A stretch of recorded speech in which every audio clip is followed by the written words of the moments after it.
shot in your name for a long, long time. When you were racing here, they didn't have the stage when you were racing? No, we didn't really have the stage in those days. This is a good idea though, because it brings you guys closer to them, and that's really important. Seem to like this sort of stuff. Oh, it's amazing. Yeah, exactly. You guys every year.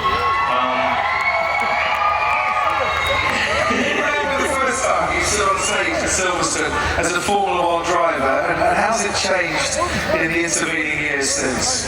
Oh, you've grown up with me in the sport, so I don't remember, it's a long time ago. 2007 feels like a lifetime ago, but you know, what's crazy is just, I feel like the journey that we've all gone on together all these years is, you might need to move a little bit, so. You never have done that in 2007. I'm standing here so you can see it. Yeah, go on.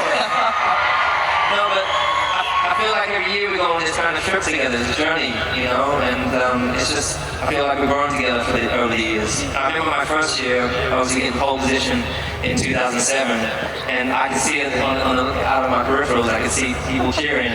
And then later on, I watched it on TV and saw that it was a cheer. And then the next year, winning the championship, winning the race here, and everyone standing up in the rain, even though it was pouring rain, you know, and support. And it's just growing and just continued for the years. So I'm forever grateful to you guys, you know. These guys are only just growing out since 2018.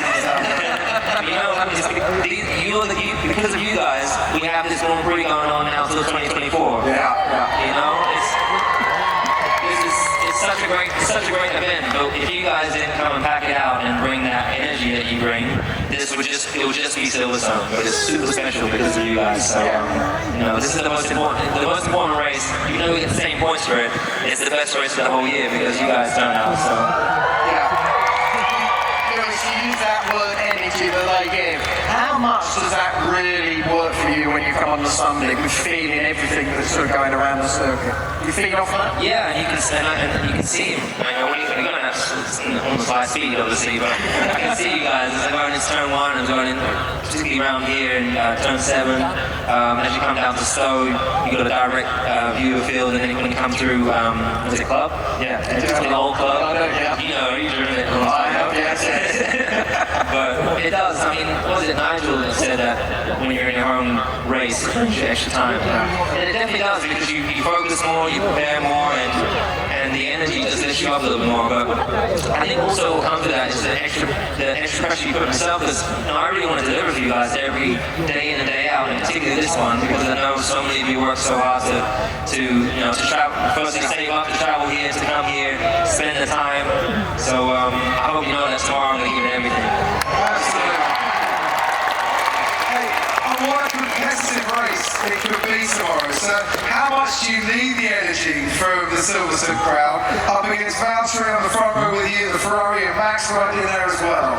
Yeah, I'm obviously surrounded by a couple of youngsters who've been driving well all year, and you know, Valtteri did a great job today.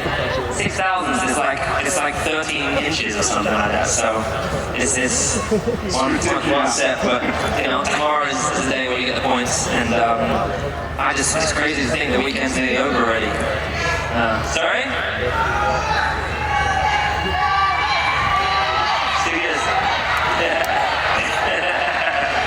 So you've been coming here a long time.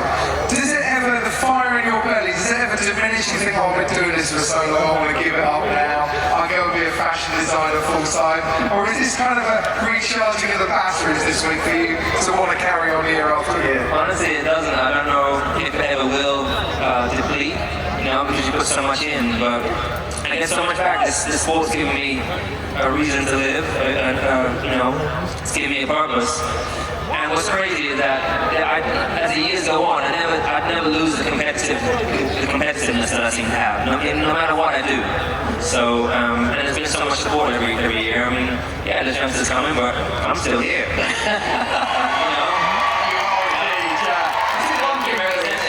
You know? Before you turned up, we spoke about Max, but you've got Charles Leclerc coming along, you've got Sir Max obviously, and people like that. How much are you looking forward to racing those guys wheel to wheel down the line? What I like it's firstly seeing young bright stars coming through. Some really, really talented kids as well, you know. And it's obviously I've been there before, so I know what it's like in your first race. I know what it's like in your first year, the ups and downs you go through, and I'm witnessing that now. You know, and I remember when I came in, I was looking at the elder drivers, and you know, I don't know if now I know how they felt, and you know, these youngsters are super quick. But as I said, I'm going to keep pushing. But the great thing is I love driving this car, man. You know, just when you get in, you work with the engineers.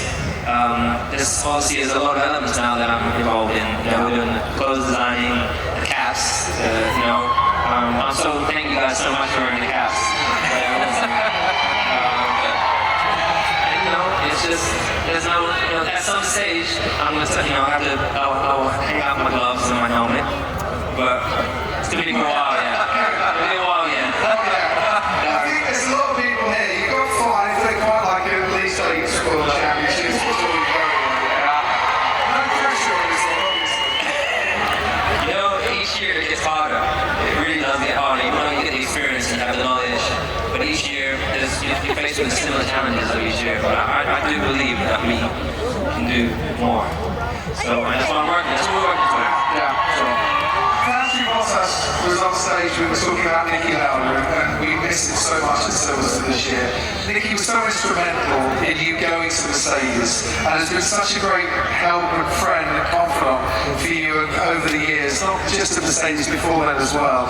It must seem very odd, him not being here to share in all the fun this weekend. Yeah, it's definitely been a tough year. Also, you know, at the beginning of the year we lost Charlie Whiting. You know, and I've known Charlie since I was in Formula 3. You know, and it's not until, you know, I really didn't realize how much I was going to miss Charlie. After all the conversations, the ups and downs, the penalties he's given me, you know, the discussions we used to have, and you know, it just shows you how precious life is. And then with Nicky, we'd be sending videos to each other. Whilst going through his treatment, he'd be sending me videos, and he had ups and down days. I went to see him in Switzerland, and he's like, no one told me how hard this was going to be. I remember him saying. So he always had humor, and but when he was within his team, he called me, you know, what was it, 2012, into 2012, and I was at home. He's like, hey, you gonna come and join this team? I was like, Nicky, you guys are not winning championships. He said, no, trust me, we can do it. Trust me, believe in me. So he was so instrumental in my life. You know, if I hadn't come to Mercedes, I wouldn't have the titles that I have, and so I'm forever grateful to Nicky. And he was just he has such a racist spirit. So we try and maintain that within our team and keep driving forward and making it proud. Absolutely.